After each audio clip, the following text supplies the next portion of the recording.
All right, what is up, everybody? Good morning. This is the morning show here on Stock Market TV. Let's make sure we're live.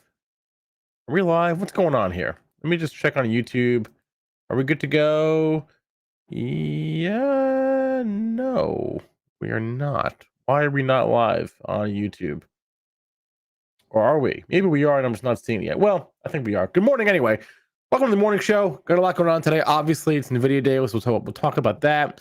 Our guest today is Jeremy Schwarz. We'll talk about Japan with him. He brought some incredible charts to share with us about that story. And Kenny Glick will stop by. We'll have Mary stop by. That's the show. I see me now. What up, chat? Let's go. Here we go.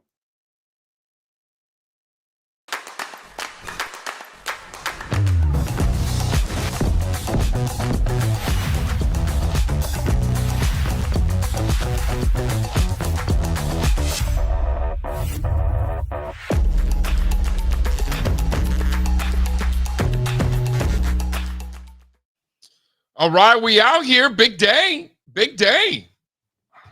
Normally this last week of August, last week of the summer is usually boring. Do less.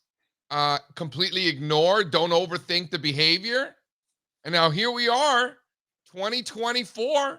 Didn't see it coming, Strazza. I actually give a damn what happens this week. Ain't that something? No, you don't. Let me ask you something. Has there, and you know me, I usually say this is a bunch of bullshit. I don't care what the Fed says. I don't care about the earnings. I don't care. Is this the most important earnings report of all time? Mathematically, is it the most important earnings of all time? It's a silly question. It is a silly question. It doesn't actually matter whether it is or whether it isn't. But conceptually, yeah, they all have been since May of last year, right? You know, I asked a guy, a fundamental guy yesterday, Mm-hmm. you know, who really sounded like he knew what he was talking about. I don't know whether he did or whether he didn't. He sounded very confident. I liked what he was saying. He sounded, you know me, I can smell the bullshit pretty quickly. Mm-hmm. He sounded legit in my professional experience, which I would argue is pretty valid. Yeah. So I asked him because he said something like, you know, at a certain point, the expectations are so high that it's just impossible for them to beat expectations, right? Like there is a point where that is true. So my response was, let me ask you this, because I don't necessarily follow this like I do. Yeah. How many quarters now could you have said that the expectations are so high, it's impossible for them to beat? You know what he said? He said 5. About 5 or 6 quarters. Yep, that's right. Exactly 5. Yeah. 5 quarters. Yep. Am I the guy you're talking about? No.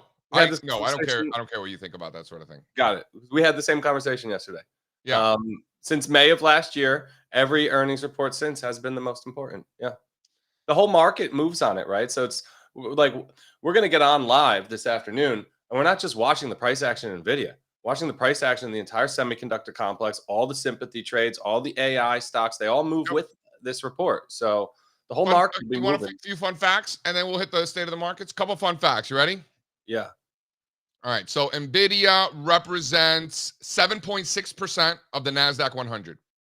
Yay. Nvidia alone represents 6.2% of the S&P 500. More than I thought, by the way. A lot. Nvidia is 19% of the entire technology index and 19% of the semiconductors index, which represents more than 50%, more than the next largest component, which is Taiwan Semi. Big deal. And they've turned it into a bigger deal. Remember, Nvidia used to be like 4 or 5% of the tech index, and Apple was a big weighting, and they switched those. Now Apple's like 4 or 5%, and Nvidia's almost 20. Yeah, they just did that. Yeah, they just did that recently. Right. I was going to ask, how can they be the same weighting in technology and semis, but I forgot. That just changed. Yep. Yeah, that just changed. So passive investors, this matters for you too. Well, passive investors are just fooling themselves. There's no such thing. They are just they're outsourcing that active management to somebody else. In some cases, journalists, right? But there's no such thing.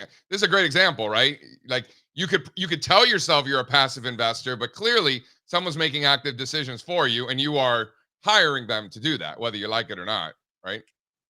Yeah. So Someone just mentioned, wow, what a blast from the past. JC, you remember this stock? Oh, this piece of shit. Candy Technologies, KNDI. I know Spencer remembers this one because I remember Candy. Sure. KNDY? I don't think so. Might ring a bell KNDI. somewhere, but no. this was in the same group of stocks with 3D. Got it. The DDD, the Stratasys. These were the stocks that they promised us would be Nvidia 15 years ago. That's right. Wow. Thanks for bringing that one up, Anthony. I would run from it, but yeah, Candy. Is it still around? A lot of money on that one back in the day. What? Is it still around? Yeah, look at it. Yeah. KNDI. Yeah. Wow. 3D printing still maybe might be a thing one day. Maybe. I saw like a 3D printed house recently. Like they're still trying. They're still out there. I do have to Fighting a good fight. Yeah. So yeah, they are still out there. 3D too. Sometimes, yeah, I didn't know. There is no leg day. There's no arms day either. There's no shoulders day. There's none of those days in my world. And I didn't know. Sometimes sexy just happens. Like you don't even know that it happened. So I tweeted that picture on Twitter the other day. I didn't know how much leg I gave the world. I had no idea I gave you guys all that leg. All right. I think I'm going to be sick. Spencer, can we move on, please? Move on to what? The state of the markets, please. Anything? Move on to anything? Literally anything else? We can go straight to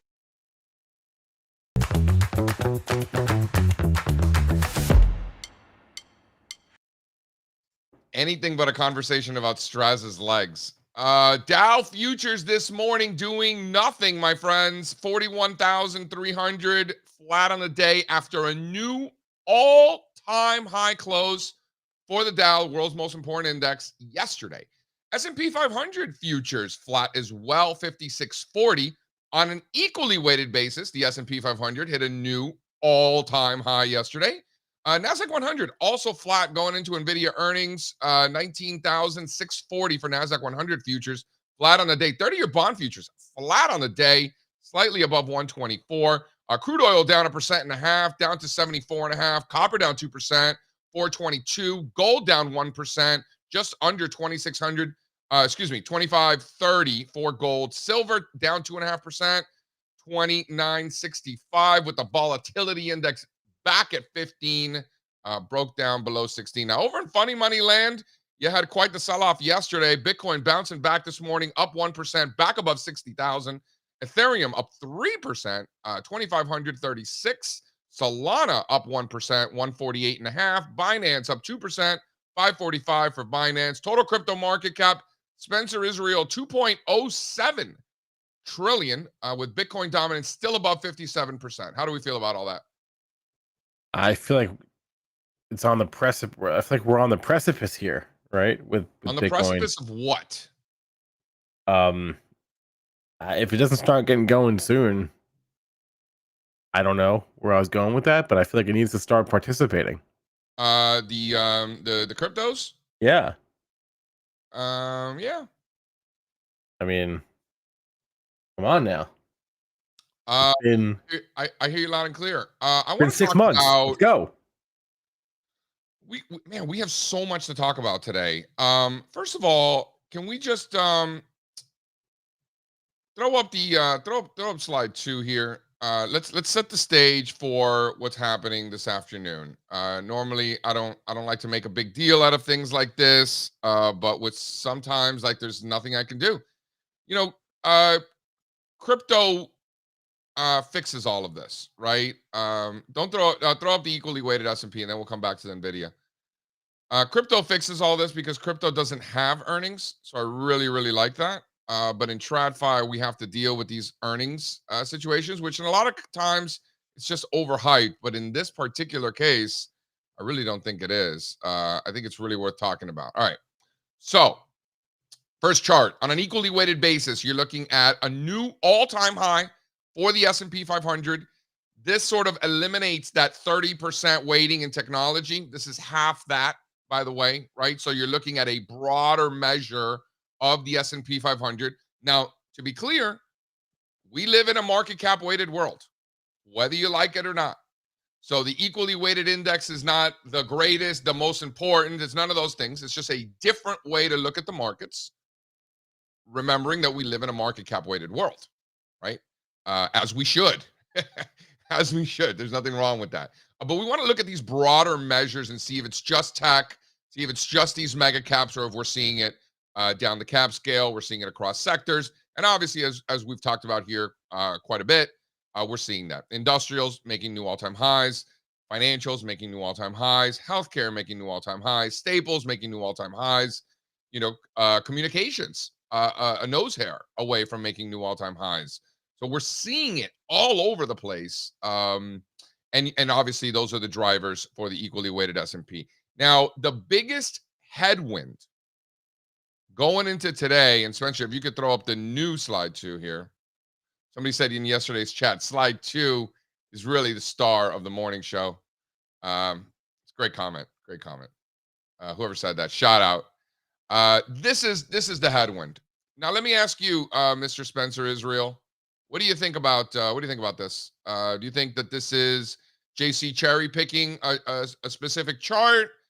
Do you think that there's validity here? Do you think this is a real headwind? Do you think this is nonsense? You can be honest. I think it's probably you're probably overrating it a little bit, right? It's probably not as big a deal as this chart would imply it is. That's just my thought. Did you see that I was getting trolled? They made a whole video about when I was on the podcast a couple of weeks ago. I did see that one. Yes. Can we drop the link in the chat? So this is basically the exact same concept. Yeah. Here's the question: is there price memory from decades ago? That's the question. So is there price memory from decades ago? Our good friends over at the Compound and Friends, Josh and Batnick, they put together a funny video, a little montage of the conversation that we had a few weeks back, and mixed it in. It was kind of a little remix with another guy telling me what an idiot I am. So that's cool. So I would love for you guys to weigh in on the Twitter. The link is in there. If you guys are in the chat and you are with me that there is still resistance from decades ago, please chime in that link. We're talking about the Japanese Nikkei that hit the 1989 highs and immediately corrected by 20%, immediately after getting back to those 1989 highs. I'm being told that's a coincidence. I'm out here saying it's probably not. This is the exact same thing. We're looking at technology relative to the S&P 500 back to the dot-com bubble highs. And what happened as soon as we got back to the dot-com bubble highs? Technology stopped outperforming. I'm being told that this is just a coincidence. I like what Shay EG just said in the chat. Thank you, Shay. This is a good argument. In 2000, the composition of XLK and SPY, for that matter, were very different, right? They're not the same as they are today. That's the Barry Ritholtz argument, by the way. Okay. Barry Ritholtz, smart guy. Dead wrong. Smarter guy than me. Barry Ritholtz, yeah. Smart guy though. Very, very smart guy. I like Barry a lot, and that's his argument that the composition is very different. Then I agree with that. Yeah, no, and I will call you dumb and wrong also, just like I do to Barry, right? So it's fine. Tisk. I have no problem with that. So here is the Nikkei, right? So the composition in 1989 was different than it is today. Nevertheless, throw up the new slide 2 there, Spencer. Guys, it's not about the composition. It's about the composition of holders. Ooh, Strazza bringing the heat this morning. Tell him, Strazza. Tell him, baby. It's do the same people own it? They don't care, and they can't control what stocks are in it and what they're weighted today versus yesterday. Was this in their account back then? And I think Batnick could make a valid argument that way and say, hey, who really owns this from back in the 80s at this point? I think that's the better argument to make. But was the XLK not like super speculative in 2000? Well, none of them were profitable. Now they're all profitable. Like it was wildly speculative. Yeah. Right. And would you say it's super speculative now? Probably not. So it fills a different role in people's portfolios. Yeah, but did your grandpa own it back in 2000? And is that XLK position still sitting in his account today? God, I hope not. Spencer, throw up the new slide 2. Throw up the new slide 2 because we got the same thing happening here, and then we'll come back to technology because it's an important conversation. But that's how the price memory works, JC. It's important to point out. The price memory doesn't come down to the composition of the fund. Here's another great example. This is a little bit different. This is a little bit different, though. This is a little bit different. Why? Why is it different? Why is it different? For one, the composition of this is probably the same. No, are you fucking retarded? No. Closer. Are you kidding me? It's more similar. It's more gone. Lehman Brothers gone. Merrill Lynch gone. Okay, it's more similar. Fine, whatever. Fine. The same composition. Half those companies don't exist anymore. AIG. Okay, but the other half are still in there. They're still large weightings, right? So. No, Spencer. This is the exact same thing. The 2007 highs, the 2018 highs, the 2020 highs. Then we broke out. Then we retested. You think that's just a coincidence? This one is more of like a psychological battle scar, I think, for the market. Right? And what about the dot-com bubble highs? That wasn't? And what about the Nikkei 1989 highs? That wasn't? This is all the same thing. I guess it was for technology, but not for the market as a whole, right? So this is like what you're talking about here was like the, pre-Great Recession, but basically the housing bubble peak right here, right, is what we're talking about. And that was psychologically scarring for so many people that look, I mean, look, don't take my word for it. Don't take my word for it. Look at the chart. Clearly, the chart. 07 highs in financials, the 2000 highs in technology, the 1989 highs in the Nikkei. Okay, it's all the same thing. Don't even take my word for it. The reason the chart is showing that this is a little bit at apples and oranges, right? Because clearly on this chart, it does matter. Because look, at all the times it bumped up against it, and now it all resistance is new support, right? So it matters. It matters to this one. I'm not going to argue that. It matters. Throw up. So let's get back to the reason that we brought up these old charts, because here we're looking at technology on a relative basis. So we're not even looking at these on an absolute basis. We're talking about on a relative basis. We're back to those 2000 highs for the first time, and technology stopped outperforming. Like, this is a legit headwind. But with that being said, think about the implications if technology were to break out above those levels. Right? So I'm not saying that this is it and now the market needs to crash and it's going to be March 2000 all over again. Right? That's not what I'm saying. But I am saying that this is legit in both directions. Go to the financials one. Look how important it was for financials when financials finally exceeded those levels. What chart is that? Slide 2. Right? Look how important that was. We bumped up against it. We consolidated, bumped up against it again. Finally broke out, came back, retested those levels, and then off to the races. By the way, new all-time highs yesterday in financials. I think this is a big level. You guys are still on this? Yeah, we're going to move on. I wanted to just kind of reiterate the technology sort of situation and the headwind that is possible there. Can we throw up slide 4, which is semiconductors relative to the S&P 500, and why I think that's really important, because semiconductors have already exceeded those levels. So if that's the case, one would think that technology is next. How do you feel about that, Strazza? Yeah, right. It's just like the best stocks will break out on an absolute and a relative basis first before the index does or the industry group does. The best industries as a group will break out first before the sector, right? So semiconductors are the leadership industry group or the leadership subsector within tech. And this is the same exact chart that you're showing with XLK SPY, only it looks different, right? We already took out that big level from back in 2000. So this would be a potential roadmap for the XLK SPY ratio chart. I'm waiting for Sean to get back to us. Sean, if you're in there, we're looking for a 14-point spread yesterday is what the market was pricing in for Nvidia. So if you want to throw up that Nvidia chart, we could talk about those levels. Basically, the market was pricing in that Nvidia was going to stay below 140. So those are the former highs. It would be 142, 14 points higher from here. This was yesterday, it was 14 points. I'm waiting for Sean to give us the details. But yeah, right around that 140 level. Those are the former highs. And then to the downside, it was like 110, 112 or so. So to me, some kind of miss or some kind of disappointment, some kind of like you know, a disappointment for investors, I think would just keep this within the range. I think the bigger volatility move, I think the more explosive move to the market that would shake things up would be a beat above 140, right? Like I think a sell-off in Nvidia just keeps this in the range. It's a breakout that I think starts the fireworks. Would you agree with that? Yeah, listen, it's an important stock. It's really I'm more interested in the sympathy moves than the moves from Nvidia. But Right, but that's what I'm saying. You're not listening to me. Listen to what I'm saying. yeah, okay.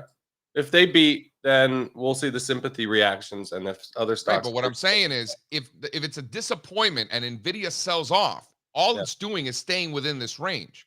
Yeah, but the whole market's selling off. To me, yeah, fine, maybe. But to me, the fireworks really get going if it's actually above 140. That's when things, I think, really get shaken up. We've had fireworks for 2 years. But yeah, more fireworks from Nvidia. I agree. Sure. Yeah. I'm excited. Look, the deal with Nvidia is that the rest of the market is going to trade on this report. It's more about the rest of the market than Nvidia, right? Like you could almost go look at key levels in the NASDAQ 100 and say something like, hey, if Nvidia beats NASDAQ 100, we should see back above those July highs. Like, let's go. Probably takes a couple days, but I think that would be like the big development, right? That the Nvidia report sparks a rally in the NASDAQ 100. So for the whole mega cap growth complex, that puts them at new highs. That to me would be like, okay, wow, that's how do you think it's going to affect industrials, financials, healthcare? What about them? How do you think it's going to affect it? No, it won't affect those. So Nvidia ripping or Nvidia getting destroyed? Financials, industrials, healthcare don't care. Is what you're saying? At a certain point, right, if it's so bad that Nvidia misses and the whole market sells off, then that can spark a momentum move that brings those other groups in. But there wouldn't. What about the other direction? Nvidia ripping is good for those others too? Nvidia beating and moving higher is good for the entire stock market. It's small caps, mid caps. It's not bad for them, right? It's definitely not bad for small hot stocks. It's not 3D bad printing stocks. It's neither, right? It's that the most important stocks, the largest stocks, the ones that everybody owns, they will move on Nvidia's report, right? So you won't see like a massive rotation where money's flowing into this tech and coming out of those others. You don't think that that's a risk? I mean, how much more money could flow into tech and out of the others at this point? Don't you worry about that? I mean, how much? That's a valid point. Well, that's where that tech on a relative basis chart comes in my opinion. And I love what you're saying. I agree with your smart fundamental friends saying, eventually it gets to a point where they're going to, and Spencer, we talked about this on Spaces. Eventually they're going to come, they're going to rock an earnings report. It's going to be fantastic. And the stock is going to go down. And that's that moment when we all have to say, oh, okay, something has changed here, right? It's more about sentiment than the actual fundamentals and the numbers that they put out in the reports. Is the market continuing to reward this company for these incredible reports? Eventually that music stops, right? And the market stops rewarding them for these awesome reports. I don't think that's yet, but it will happen. And then another thing is that Nvidia is really propping up the whole market, right? So if they come out and they're not rewarded for their earnings report, what does the sympathy trade look like? Is there sympathy selling, or are they treating the others like, okay, they're okay? Nvidia got a little bit overheated, right? Nvidia got a little bit overvalued, but that's not a problem for the sympathy trade. I got a great question here. Great question, and we'll get to Kenny now. Great question, Strazza, from Dawson. If Nvidia is down 11% tomorrow, is IWM red? Probably. Maybe. It's a good question. It's a great question. Listen, it could go either way. There's really no direct relationship between small caps and the AI trade, but that's why it's a great question. I don't know the answer.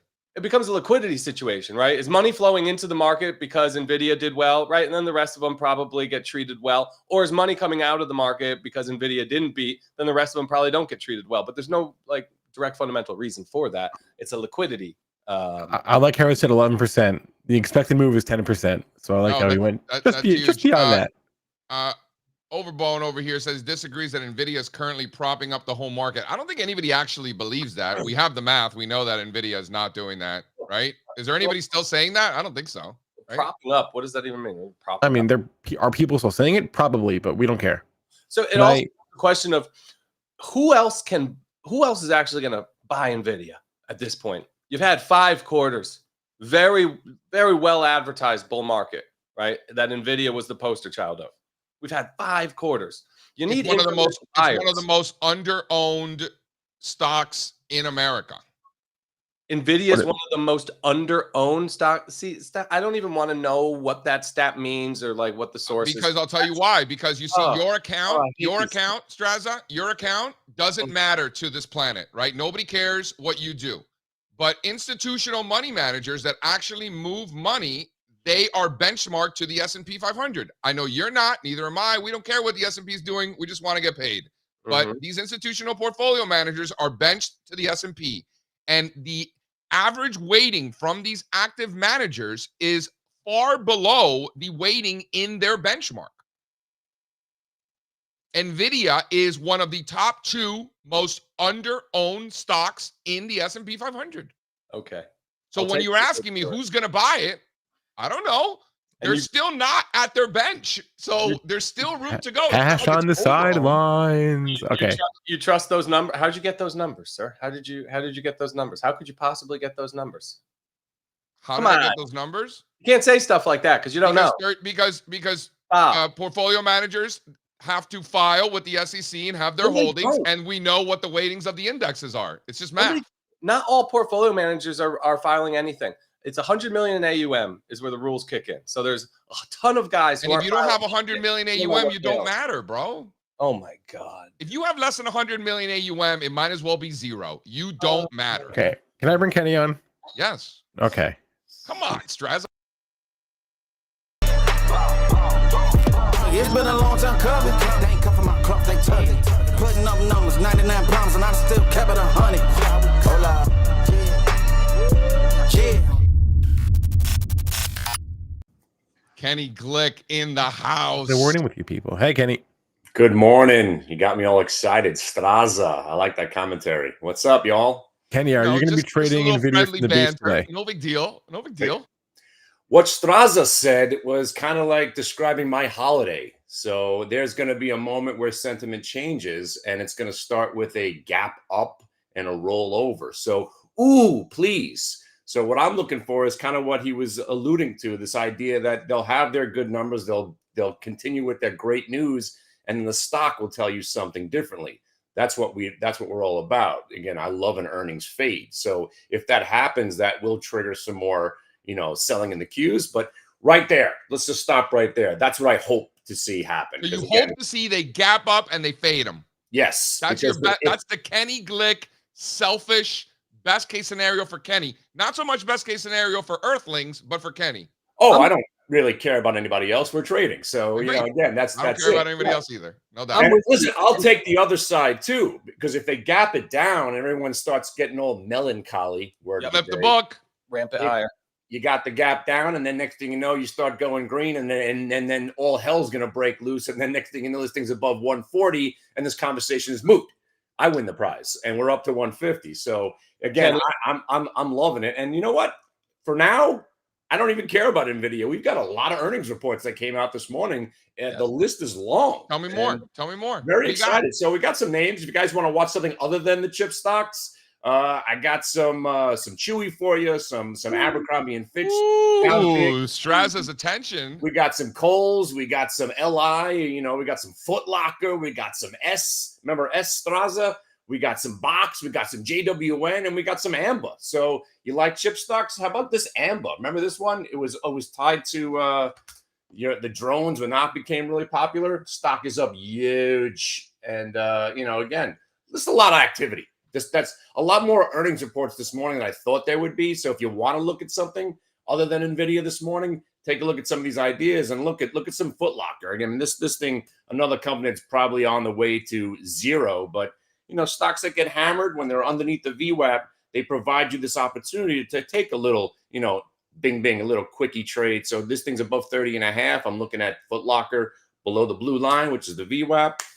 Just a lot to go on. So if you guys haven't come to the room, I do all this live, 3 or 4 hours of commentary every day, basically between 8 and 12.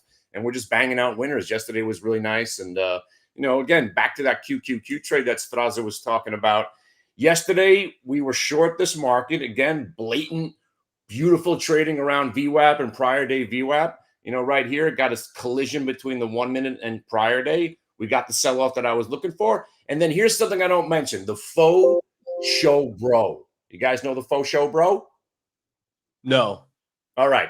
The faux show bro is a trade I learned back in 1998.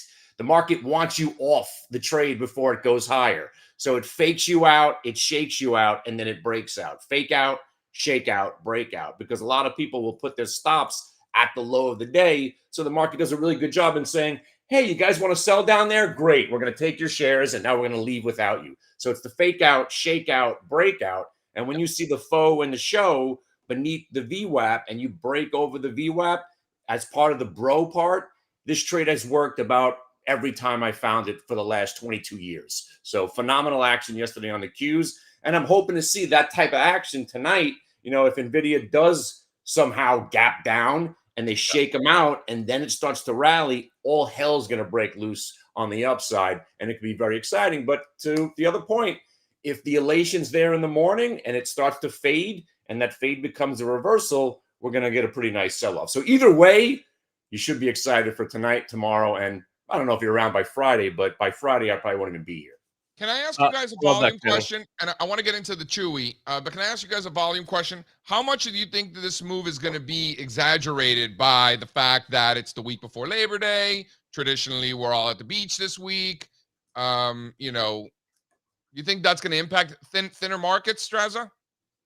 First of all, I just want to say, all things equal, you want to shake out with your breakout. The best breakouts start with shakeouts. I love that. You want to shake out with your breakout. That's a t-shirt. Second of all, I'm willing to bet that when this thing is all said and done, Nvidia peaks out and rolls over with an exhaustion gap, exactly like you're describing, Kenny. You're going to get an exhaustive move. They're going to blow it out. It's going to be a giant red candle by the close. It's going to be nasty, and that'll be the end. So I'm 100% with you. I love that. JC, right.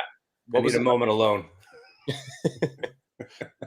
I don't know what's going to happen this afternoon. It's hard to. I'm not even going to. No, that's not what I'm asking. I know you don't know. Thanks. No, we were alluding to that yesterday. The lack of liquidity. It's like, I don't know. It's like, yeah, we all know you don't know. That lack of participation. Again, I think it's going to lend to that kind of a move.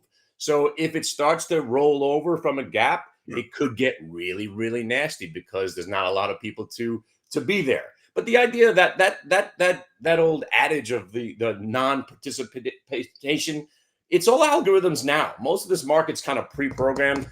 Somebody knows exactly what's going to happen tomorrow, and the price is going to end up at Thursday in the afternoon.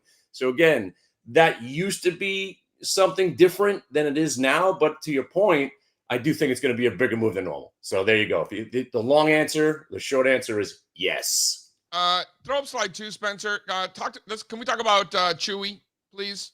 This stock is near and dear to Strazza's heart. Strazza has to buy Chewy stock to hedge himself because of the amount of money he spends feeding his cats. Yep. So Strazza uses. First of all, I love how you call him Strazza. Strazza. Strazza can't even roll his R's. So nope, can't do it. What a gringo. So look at Chewy. Why'd you throw this out? Because of earnings? Yes, that's the only reason it was on the list. So did they report a day early, Kenny? I had them scheduled for tomorrow. What are these guys doing to me? Yeah, looks like we got the report this morning around 7:15 this morning. So again, big massive candle right there. So we're right smack dab in the middle. Again, I'm a fan. I don't know. Yeah, I guess you're a fan too. I spend plenty of money on Chewy. My dog eats through everything. Still chews away at toys, and we love all that stuff. So again, please don't call it a meme stock, and I think those days are over, right? That we don't talk about that anymore. But again, if it flirts down there at that $24, and by the way, look, right there, this is where we trade. So if it stays below the VWAP and breaks back below prior, it usually goes searching down for those pre-market lows. So that's kind of what it looks like right now. But again, I am a big fan of just sitting and waiting and letting the market tell me what to do. So when we're in between today's VWAP and prior day, I like to see it chop, and then it usually makes its mind up, and you just join in on the winning side. Kenny, for what you're trying to do with these short-term trades, would you rather a stock be meme because maybe you catch like a big intraday runner that way, or you would rather a stock not be meme?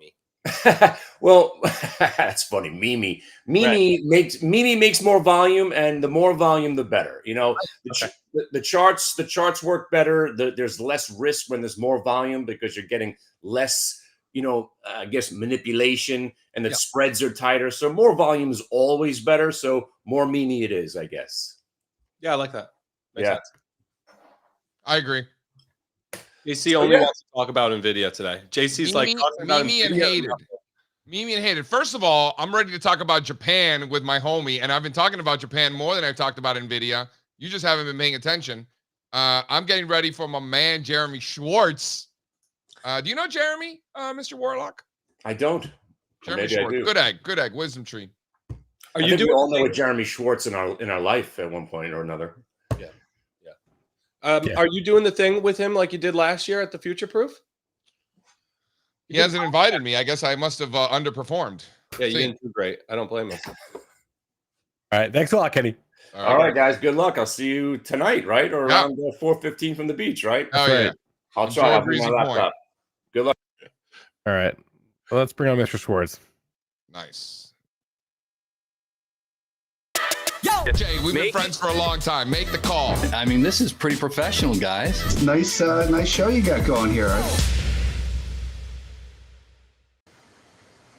Mr. Schwartz, how are you, my friend? JC, good to see you. I am calling in from the beach, like you said, this August summer Friday, and we'll be out at Future Proof, but I'm not doing my show out there this year, so that's where there's no invite. Strazza just thought that you just weren't inviting me because I underperformed. No, I didn't get an invite either, so we're not doing it. We just totally blew it, you and me. It's all good. Jeremy, where are you? I'm in the Jersey Beach, right Margate Ventnor area. Oh, I go over to Avalon. Yeah, it's probably 45 minutes south, I think. 45 minutes south. I'm pretty sure you're in the middle of the Atlantic Ocean. Yeah. Of where I am. Oh, got it. Got it. Dude, Cape May Zoo, great zoo. Oh yeah, we our kids were just there the other day. Fantastic. Shout out Jersey Shore. All right, so I don't know if there's a company out there that does a better job with ETFs, and I'm not just saying that because you're on the show. Is there anybody who shares and tweets out and blogs about WisdomTree ETF charts more than we do? Come on. Well, for you and I are on this. I think you and I talk about currencies and the role of the dollar, and I love what you do on the EM currency. CEW is one that I think more people should know about. I talk a lot about the role of the dollar. I think that's one of the big things people get wrong in international investing. So we'll talk a little bit about that. But I love what you talk about the dollar, because I do think that's such a big risk factor for the markets. It's also where I think a lot of people get international investing wrong, is do they want to make a bet on the dollar when they go overseas, or sort of betting perpetually on the dollar falling, which is what they tend to do. Man, where do we start? Let's start with the big mama for me, and that's got to be the DXJ. Spencer, can you throw up slide 2, please? This one, before anything was making new all-time highs. There was nothing making new all-time highs. Semis weren't making new all-time highs. Nvidia wasn't making new all-time highs. The S&P, NASDAQ down, nowhere near. I mean, there's still a lot of things that still haven't broken out above the prior cycle's highs. But there was the DXJ. Japan just chugging along, making new all-time highs every day, way before anything else, Jeremy. I mean, it was the outlier of outliers. Can you explain to the folks why this thing has been such a badass trade? Well, and people have said, like, the U.S. is the only game in town. You don't need to do anything internationally. And I think it would surprise people. The last 5 years, when you look at how DXJ's compared versus the S&P, even after the big fall, in early August, it's still well ahead of the S&P over the last 5 years. Last 3 years, it's considerably ahead. And so, I was joking throughout a lot of last year that it was like Japan was trading like an AI stock in Nvidia. Yeah, here's my chart on DXJ versus the SPY. So this is the 5-year chart, and you can just see up considerably more. Now, but what's interesting, EWJ is the largest Japan ETF. This is where I say so many people get this trade wrong, is actually Japan has underperformed broad international if you bet on the yen. If you relied on the yen going up, which is what EWJ does, it's got the stocks, it's got the yen, it's underperformed. But if you had hedging the yen, which is basically more like the Nikkei in local currency terms, plus the carry. So we get the carry, the quote unquote carry trade that blew everybody up. We're not levered in any way. You just earn the carry between the foreign market and the US. So that's been a 4 to 5% kicker for the last 2 years. And I still think you're going to get a 3 to 4% kicker over the next few years. And so that's partly my fundamental story of why I think it continues. I've been telling people it's not just the last 5 years. I think it's going to be the next 5 years that DXJ will outperform the S&P 500. And that's partly just from it's harder at a 22 times earnings when DXJ is at a 12 times earnings, and you get the 3 to 4% extra carry on top, and they've got a lot of positive things going on there that are improving valuations. What inspired you guys to create an ETF that hedges out that currency? Is it because the yen is the yen? Like, did it start there? Like, what inspired that?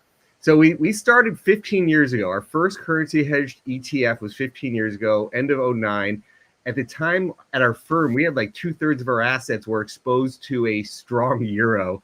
We had a lot of international small caps, and the euro was getting to 150, 160. And I'm looking at my portfolio saying, what if the euro is not strong forever? And this could turn. And by the way, hey, these stocks might make more earnings if the euro goes down. You might actually want more European stocks if the currency goes down. You don't want less stocks. So we started doing broad EFA at the end of 2009. And then I had the idea, well, the yen moves 10 to 15% a year. And we had unhedged Japan. I said, it's really not that different. We had a fundamental process. It was only 1% better. But hey, the currency moved 10 to 15% a year on any given year. And so that is talk about a difference.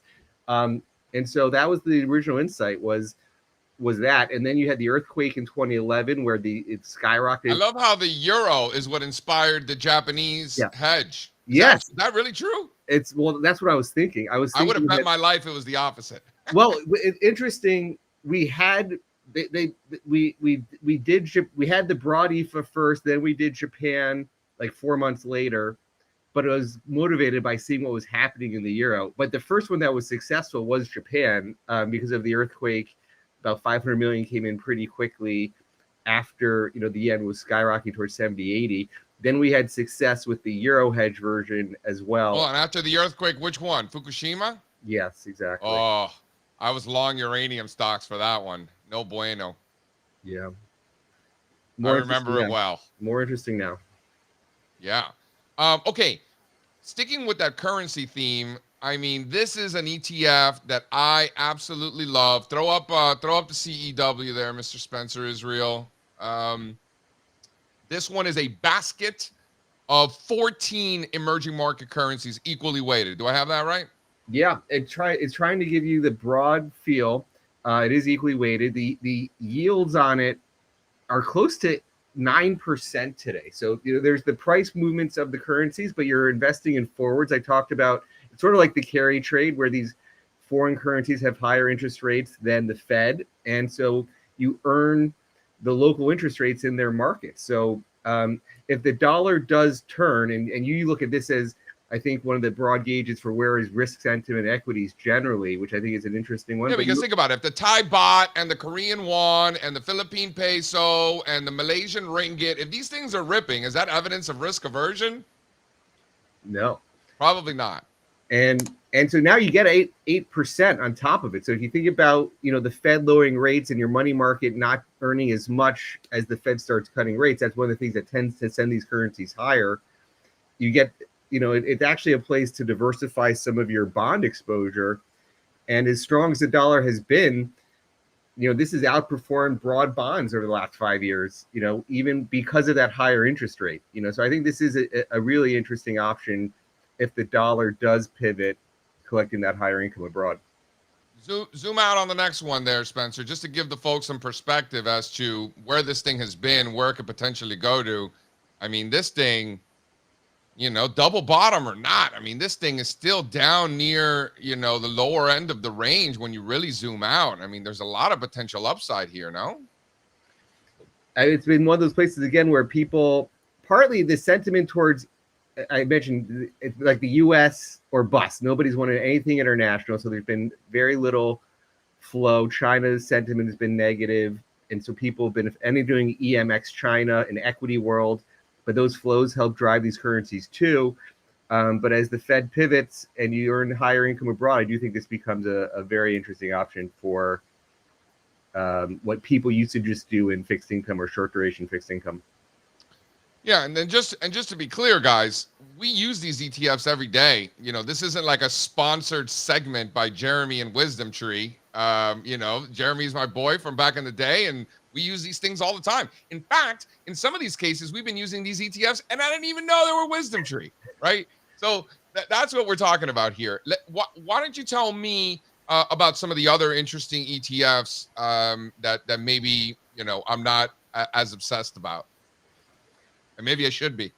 Well, I think so DXJ for Japan is, I think, still one of our top ideas. I think the other one in the currency world, if you're the opposite of CEW is USDU, so it's sort of a strong dollar fund, and I think you sort of look at both of those. What's in it? It's the Bloomberg Dollar Index. So if you go to like a UUP, it was the old, the DXY, which was 50-60% euros. It's sort of an updated view of where the dollar is. So it has a bit, more EM currencies. It's got flatter weight in the euro, so more in the other broader baskets. Interestingly, you get 6.5 to 7% yields depending on where the rates are on any given day. So it's another way of outperforming cash. I think it's in terms of just where the Fed funds rate is.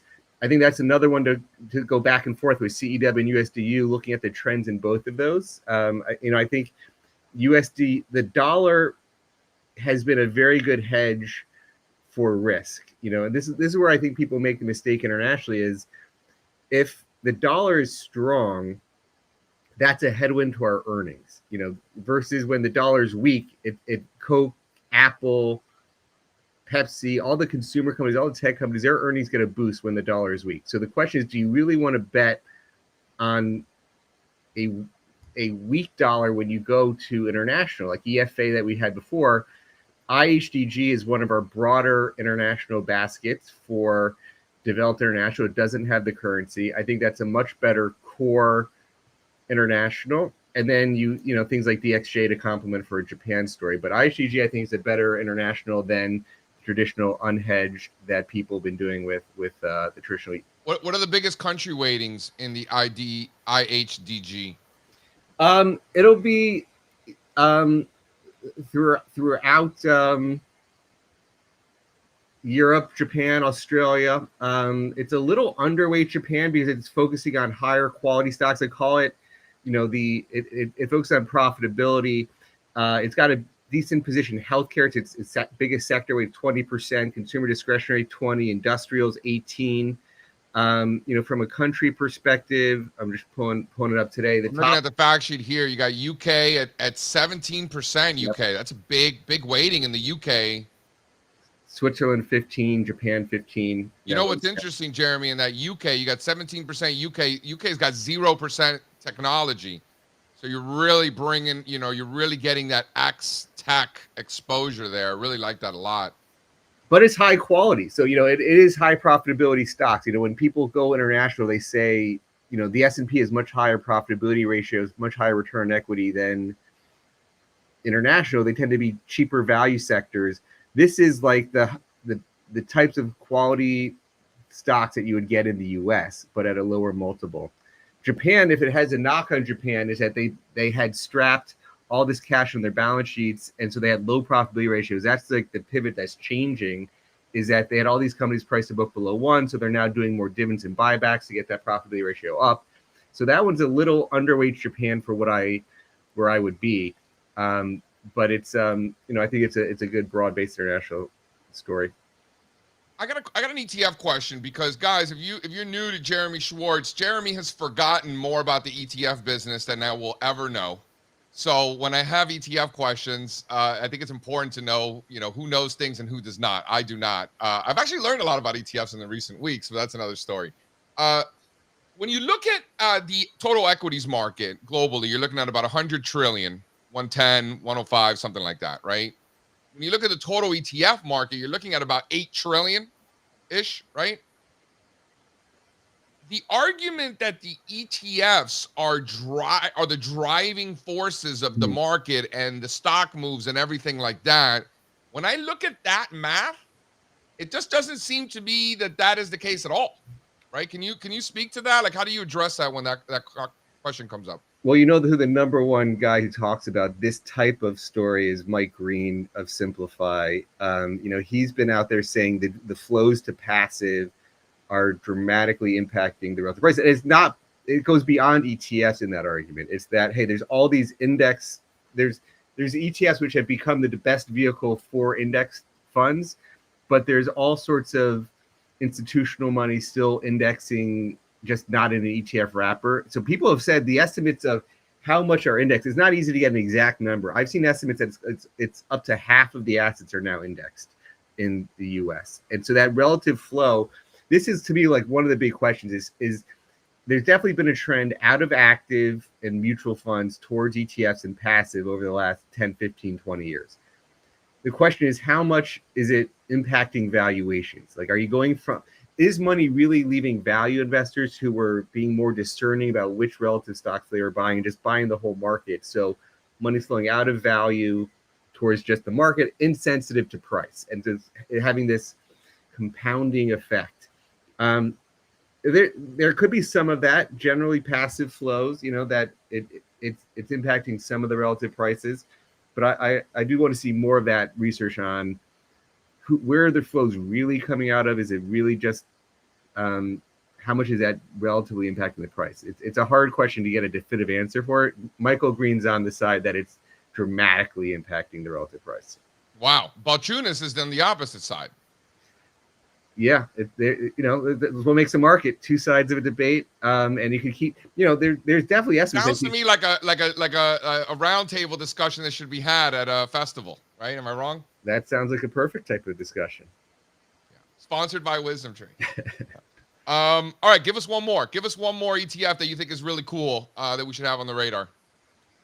I mentioned IHDG. It's our biggest US ETF is DGRW. It's quality dividends. It's a good core. It basically competes with something like the S&P 500. I call it your Warren Buffett. We talk about Japan as being inspired by Buffett buying Japan. He's selling his Make America, but buying Japan. This is one of those factors, high profitability, high quality, that is, I think where we are in today's market cycle, it's a good place to be as a core long-term holding. So DGRW is a great flagship ETF for us. What's the yield? It's not high. It's not a high dividend. It's a slightly above the S&P. So it's probably a little bit below 2, but they're going to grow dividends faster. We prefer that around here, by the way. Yeah. And so, one of the things when you look at like the major benchmarks, the Aristocrats looks back 20 years to increases. It's going to be before they add Apple and Meta. It's going to be another 20. Google and Meta. It'll be another 20 years. We added them this year already. So it's a forward-looking dividend growth screen. They start paying dividends. We include them if they meet the other profitability and growth ratios. So I think that's one of the more interesting. Everybody else looks backwards to identify dividend growers. We're trying to look forwards. And so the ones that you expect to continue to grow their dividends. Well, I really like that a lot. Here, look, I wanted to show you my coffee mug from today. There you go, Avalon, New Jersey. Next time we'll meet up when you're at the beach. How awesome is that? So, and when are we partying in Philly? Philly, great town, Philly. I'll be back coming there. Summer's program's over, so we're going. Let's set it up. It's the fall. Everyone back to work. Let's set something up for the fall. Absolutely, we'll get you down to campus. All right, Jeremy, you are the man. I appreciate you being here. We give WisdomTree so much love around here. So everybody in the chat, give WisdomTree some love. Follow Jeremy Schwartz. Go buy WisdomTree ETFs. All of the above, right? We appreciate it. Thanks for talking Japan, JC. Love it. You got it. Adios. Jeremy Schwartz, ladies and gentlemen. Have you ever met Jeremy, Spencer? I don't believe I've ever met him in person. No, there's a lot of people that I've met via email or online, but not in person. He's probably one of them. Super microcomputer down 11%.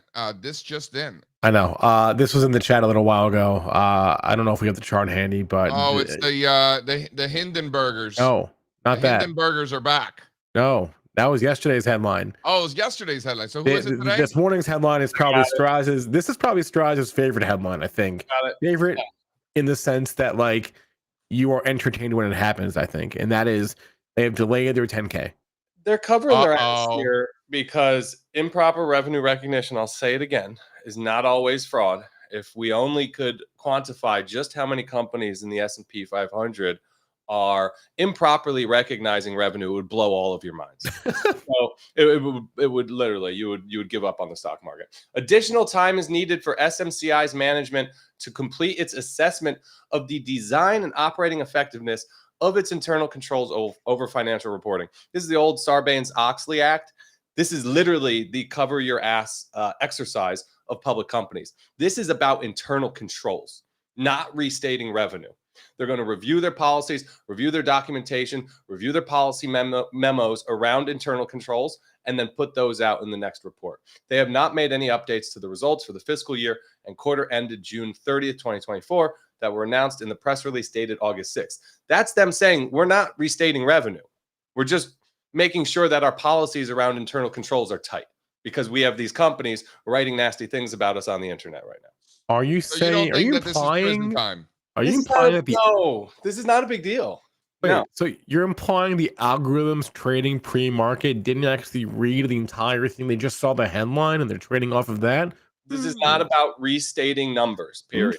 This is about them making sure that their footnotes cover their ass in terms of their internal control procedures. So are we BTFDing this?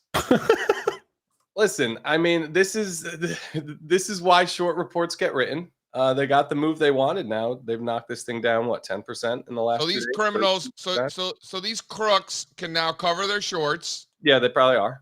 Right. Yep. And we're right back down to the early August lows. If this thing holds those pivot lows, I think it gets interesting here today. 480. This news. 480. Yeah. So, yeah, that's the people at the company probably doing the right thing and saying, hey, let's just make sure everything's on the up and up here. We got these guys writing short reports about us. So you think this is just a cover your ass? No one's going to prison here. No. Okay. Again, I don't even think, and listen, I didn't read it, but I'm pretty sure that the SMCI short report is not accusing them of fraud. It's just accusing them of improper revenue recognition. Again, very different. It was accusing them of improper revenue recognition is not fraud. It's common practice. Not all forms of it, right? The most common forms are not considered fraud. A lot of these companies are really good at pretending like they do it by accident. It's incredible. I love our this was great. I love this correspondent. I loved this. That was fantastic. I'm going to snip that out. That was wonderful. It's great. Well done, Strazza. Well done. They are not even thinking about restating the numbers. They made that clear in their press release. Also, great wardrobe today. Excellent wardrobe. Let's go. More than 6 wins this year. Come on. I got a great recess for later. So we'll see. Okay. Oh, me too. Hey, what else should we talk about though? The show's not over yet. We got some earnings. Oh yeah, talk to me. What's going on, Spencer? You know, everyone's all talking about Nvidia, but what about retail? We got a lot of retail reporting here overnight. Most of it not good. Some of it's all right. How was Chewy?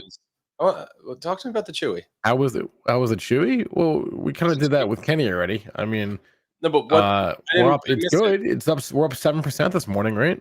They beat on top. I don't know. I don't think it was comparable because there was a 24-cent EPS and the estimate was 2 cents. So that's not a beat. That's a weird adjustment there. They reported 68 cents on a. I see the street at 2 cents. Is that Not, right? It's not comparable, so Yeah. I wouldn't worry about that. The top line, the sales number came in a smidge on the light side. They gave some guidance that was, what is that? I guess that's in line. A little bit. I guess a little bit. Yeah, it's in line. They're running this thing here. This looks great. Too bad we didn't have more time. This looks so actionable right here. Look at this candle right now. It's up 8%. Yeah. Sideways, nice and tight for a week right here. Super micro down 14. The highs from July. Yeah, if Super Micro puts in a big wick today, and comes, rallies back above those July pivot lows. 480 is the level we're looking for, right? Is that right? 480? 480 would be intraday, right? If you're 480. Get aggressive, 490 on a closing basis. Yeah, I was going to say 490 on a closing basis, 480. Here we are at 470. Yeah. You think Super Micro is going to move on Nvidia? Yeah, probably, right? Yeah, it certainly should. Yeah. Do we have the Abercrombie and Fitch chart? What is going on with this one? This one is that we're down. What are we down now? We're down 12% this morning. You're supposed to tell us what's going on. Yeah, I know. We're down 12% this morning. The headline numbers were all pretty good. They came in above estimates on the EPS. They came in above estimates on the sales. They came in above estimates. Actually, they raised their guidance. It was a guidance raise. They gave a little bit of cautious commentary, I guess, about the uncertain retail environment, blah, blah, blah. So they raised guidance here? Yeah. Yeah, so this is all right. So this is exactly the situation that we're describing that will happen to Nvidia and other leaders one day. This report, from what I can see, is perfect. Huge beat on the bottom line, solid beat on the top, 1.13 in revenue versus an estimate of 1.1. Raised guidance, and the stock's down 11.5%. It's in the middle of a range. I don't think there's anything here. It's also it's also gone. I mean, to be fair, it's also gone from 15 to 150 since October of 2022. There you go. Exactly. It's up 10x. Yep. It's still an Nvidia. So that eventually happens where it doesn't matter how good the report is. It's all baked in the cake, and there's no incremental buyers left. Great illustration. Great illustration of that type. How's this for a headline from the conference call? Abercrombie & Fitch says that wedding season has expanded into fall season. I don't really know how that affects Abercrombie & Fitch. Yeah, like the most popular day to get married, like there's like this, like the third week of August or something like that, and then like now, like a lot of Septembers and Octobers are September weddings. People are looking for fall weddings. Perhaps. Anyway, not a good day for retail as a whole today. We had Foot Locker; they're down 7.5%. Foot Locker's report was interesting because there was good news and bad news. The good news is they actually had like same store sales growth for the first time in like, I don't know, 5 or 6 years. The bad news is they swung to a loss last quarter. The good news is that loss was expected and it was smaller than the estimate. And they reaffirmed their guidance. So it's like a good news, bad news thing, but the stock is down 8%. Anyway, it's Foot Locker. It's sort of a disaster to begin with, but look, Foot Locker, come on. How are these guys even still around? Took the words right out of my mouth. Like how is this? Who goes to Foot Locker? Like, what even is that? Like, do they still have like their employees dressed like a referee, like walking around like a bunch of idiots in the mall? Yeah, they like, probably do. What the hell's going on there? They probably do. I always have great memories of my dad taking me to Foot Locker to get new shoes when I'm a kid, but I just don't think that's the way people get new shoes today. Do you have to go to a mall to go to Foot Locker, or do they have like an online situation? We used to go to the Bridgeport Mall. Oh, that means you have to go to Bridgeport. It's actually in Trumbull. Oh, the Trumbull Mall. I call it the Bridgeport Mall. I like how like Sacred Heart is in Bridgeport, but they tell everybody that is in Fairfield. Well, fun story about that. When you go to like your what do they call the thing that you do as a freshman? Or when you go visit the school. Orientation. Right. So if you do orientation or do a tour at Sacred Heart, they give you a route because they'll tell you like they give you directions to get to the school. And the directions they give you at Sacred Heart will take like 15, 20 minutes longer than it needs to take because they're keeping you out of Bridgeport. They're having you get off like a Trumbull exit and drive side roads to the school. It's really funny. But yeah, that's all true. Just not a good day for retail. The Sacred Heart guys hated us because you guys their girls liked us better. Yeah, there's a thing between you two.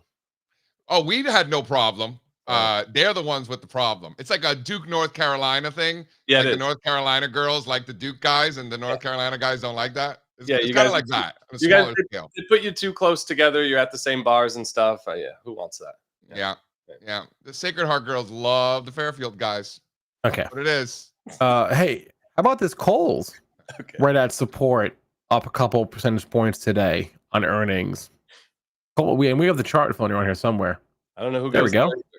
How about that? No, I don't know who goes to this one either. I have always liked Coles. Oh, you're a Of Coles. course you would. All right. I probably go once a year. Wow. What do they sell at Kohl's? Isn't it like a TJ Maxx meets Home Goods situation? I have not heard it described like that, but that's not a bad way of describing it, actually. Right? Not terrible. That's sort of what it is. Yeah. These discount retailers, they're all trying to do the same thing now.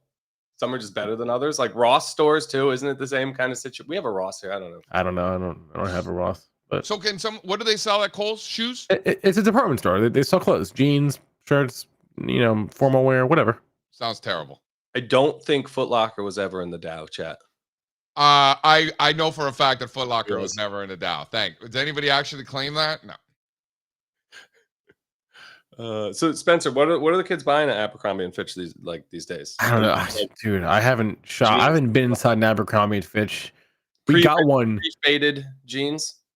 Yeah, we got one in my mall when I was in high school, and it happened on like a Friday, and then by Monday, half the school had Abercrombie and Fitch. Right. Yeah. This is in like It's one of those 2007. places where like you pay extra to make the clothes look older and dirtier, right? Yes.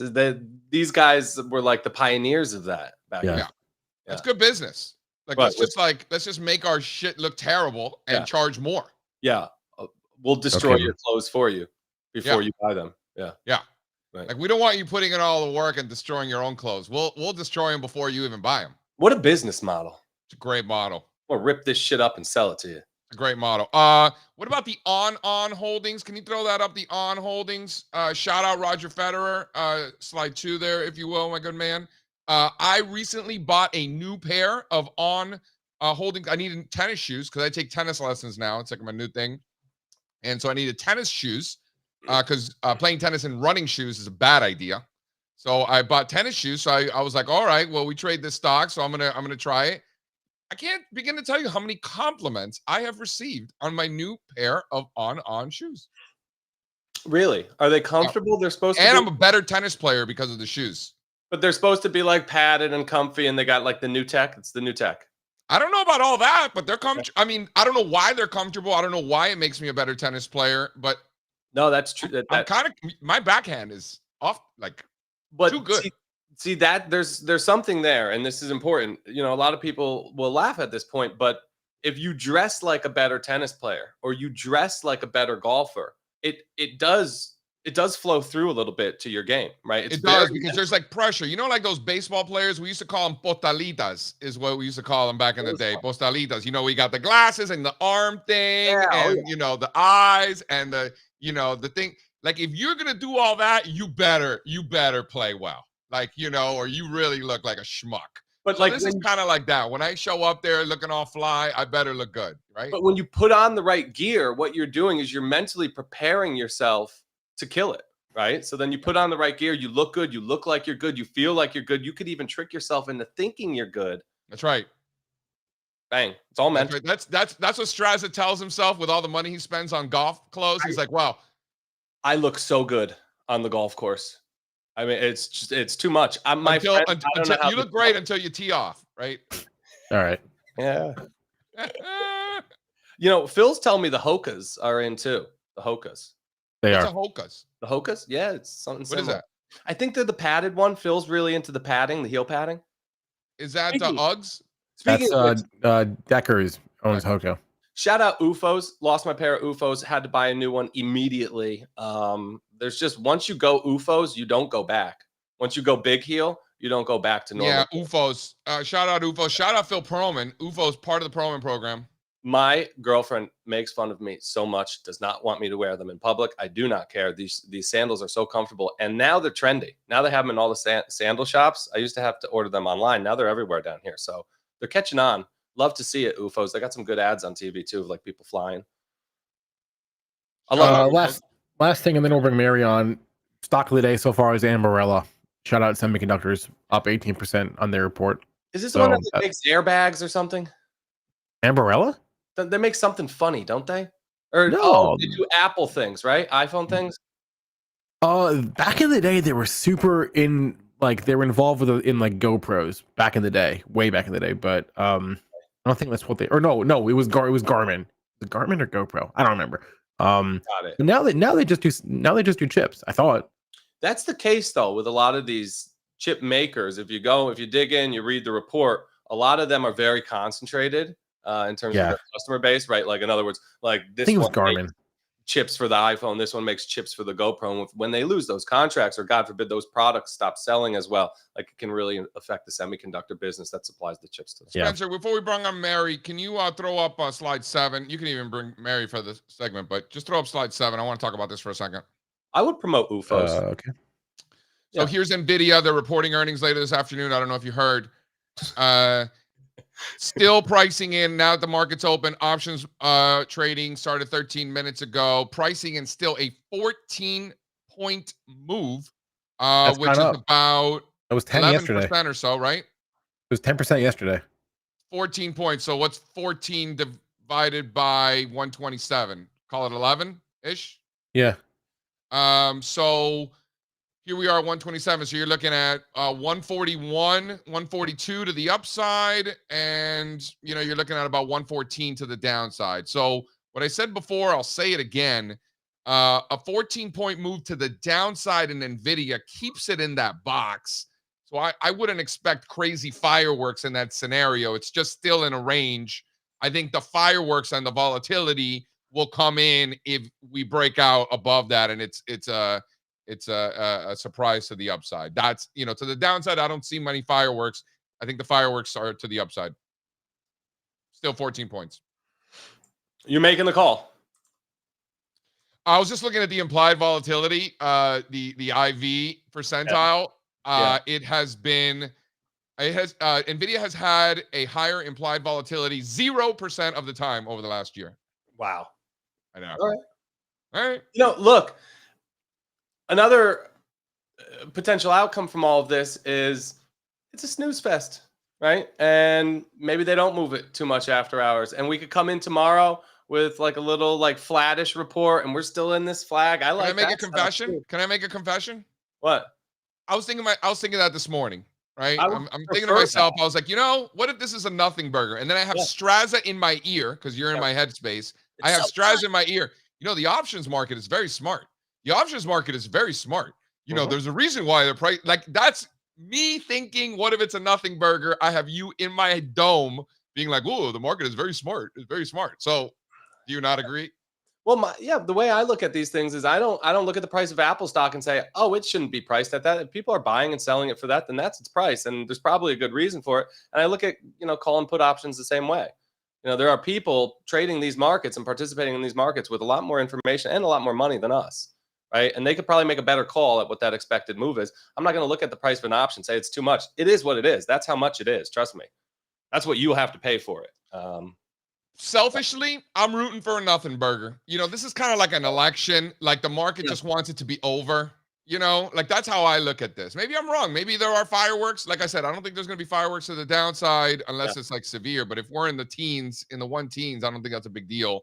I think if we're above 140, that's when shit really hits the fan. I think the reaction from Nvidia tomorrow could be smaller than the reaction from regional banks following Jackson's Hole Friday. Jackson's Hole? Yeah. What? Whose hole? Whose hole? Jackson's. All right, bring Mary on.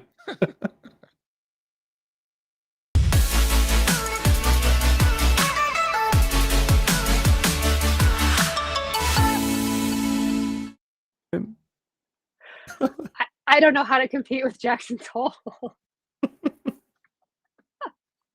Good morning, gentlemen. And by the way, just for the record, we've been all over Nvidia since it was under 100 billion.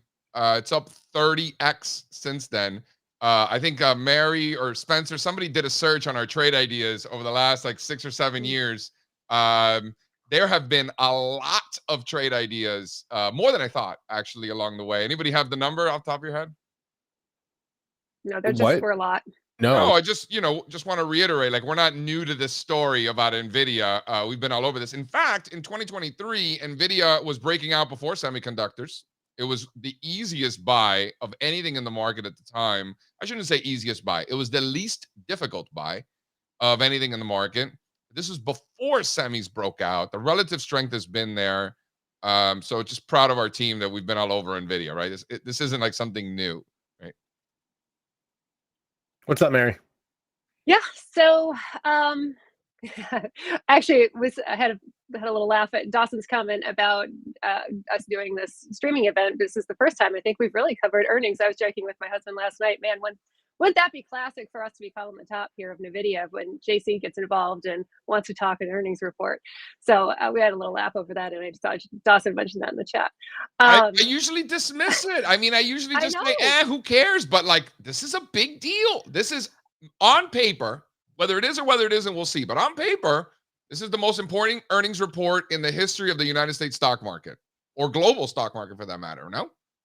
And that's where I feel like we're getting kind of toppy. When couldn't you said that last quarter and the quarter before that? We didn't do live streams in the last couple of quarters. That's right. That's right. So yeah, I'm obviously going to be watching it, watch how the market responds to it. I've got a variety of things kind of marked up, waiting for triggers to hit. Here the last couple of days, though, I've been kind of going back to my junky stocks. One of the places that I love to fish the most is the freshly squeezed list from our All-Star Charts premium membership, and then also Hot Corner and our insider transaction. So I brought 2 charts along with me. These are 2 that I got involved with a couple of days ago. Peloton, I know you guys spoke about this one maybe yesterday or the day before, but obviously had that big move on earnings. We've got that break of kind of that downward trend, and this one has super high short interest. I think it's around 22% with 6 days to cover.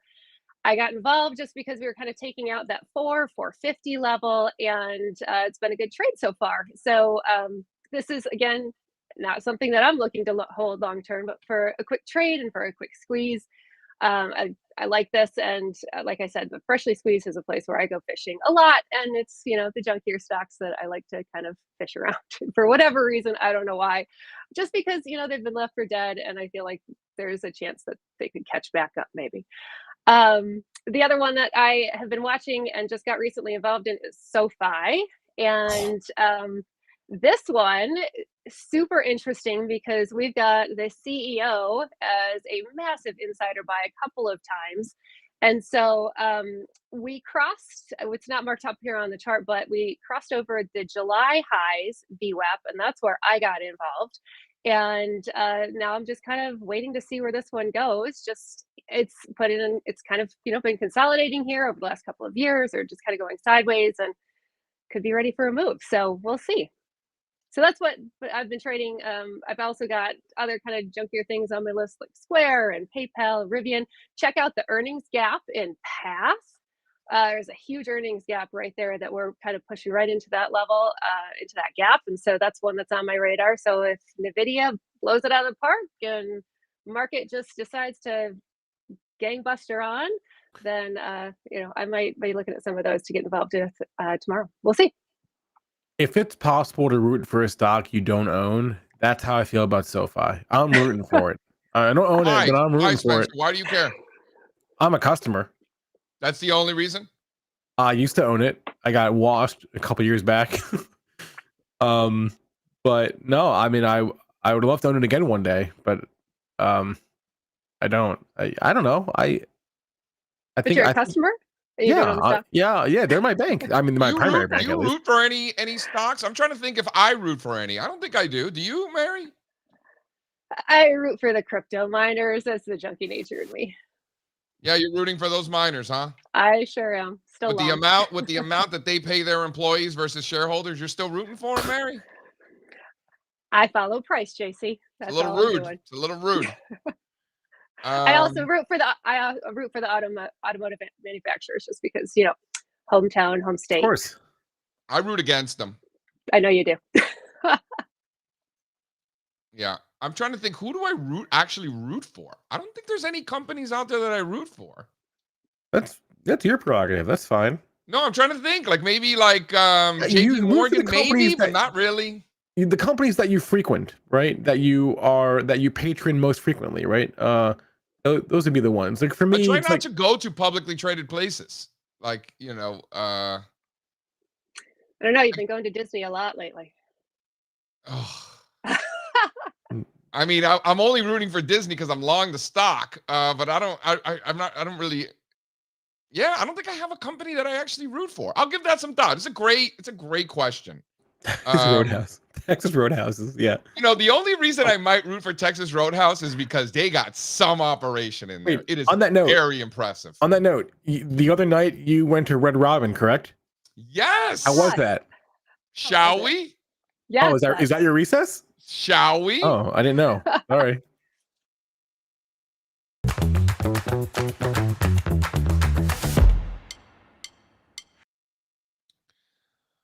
I went to Red Robin. Here, let me. I'll put the. I took a picture and everything. Here we go. I just DM'd you on Slack, Spencer. So I just did a little smorgasbord. I got a pizza. At Red Robin, they have like a new. I've never been to Red Robin. I think I went like once, and I just met my family there. I don't even think I ordered anything. So I got a pizza. It was like a hot honey pizza, with pepperoni for a gimmicky kind of pizza at a Red Robin.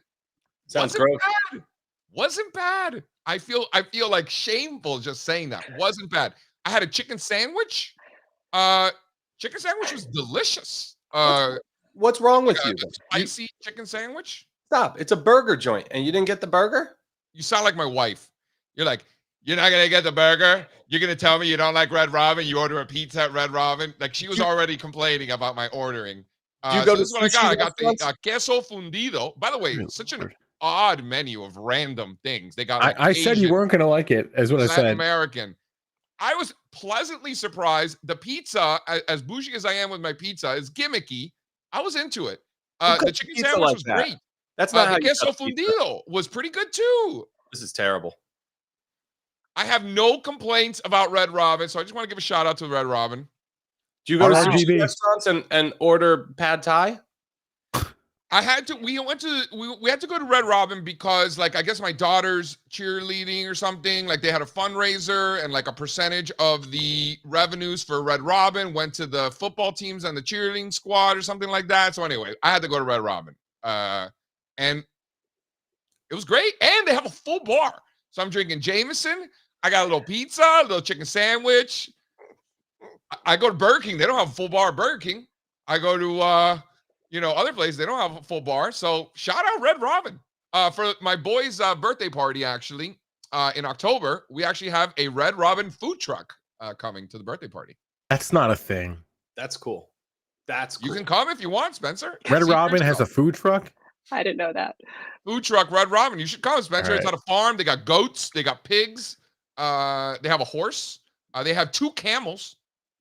They got a couple of emus. I mean, be careful what you wish for. He probably will go. He goes to Disney alone too. I know. That's weird, Spencer. You got to stop Was that. with his wife. At least there was that. Wasn't All right, totally alone. Sure. That's kind Right, of wait. What is this picture? Who is this? What is this picture I have on my screen? For this slide. I don't even know what slide I'm on. What slide am I on? 4? I want to make sure that Sean is paying attention to this. This is, you don't know who this is, Spencer? Come on. What that is? You don't know who it is? Strazza, you know who this is? No. Wait. Nobody? Wow. Is that from an old movie? Looks You familiar. guys are the worst. So this is Hall of Famer. John Elway. Yeah. John Elway. Jim Kelly. Hall of Fame quarterback Jim Kelly Wouldn't have gotten that. from Western Pennsylvania. Yeah. Quarterback for the University of Miami Hurricanes.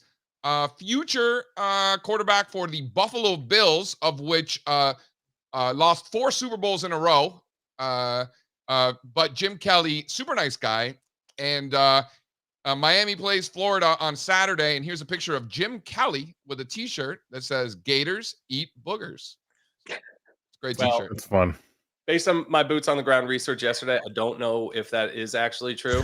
They eat a lot of things. I don't know if they can eat their own boogers. I don't know how they would get them, but it's funny.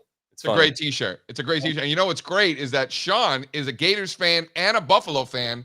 So this hurts him. And I want Sean to feel the pain with this one. So I just want to really stick it to Sean with this one. See what you did there. That was good. See what I did there? You see what I did there? All right. Clever. Cold plunges.